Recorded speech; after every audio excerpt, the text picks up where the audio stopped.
Здравейте, това е първа част от моите неща на Monster High и ще ви покажа само 3 от нещата ми. Надявам се да не е проблем. Ще има и втора част, но по-нататъка. Всеки месец ще ти качвам. И сега това е за май месец.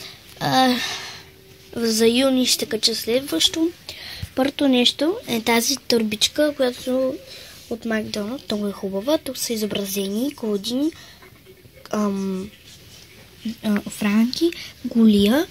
И тук е турбичка с дръжки. Тук има място за именце. Тук има лого, разни елементи. Тук са изобразили Франки. Да, това е турбичката. Маничка е много сладичка. И да преминаваме към следващото нещо.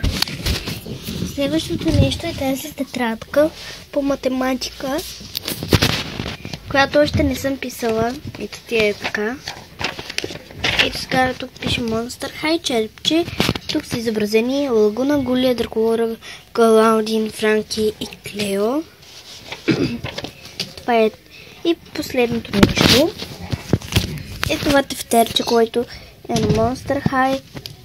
Сега ще ви покажа. Аз съм писала малко. Тук съм драскала, за да го пробвам как изглежда. Само да намерим кръгът.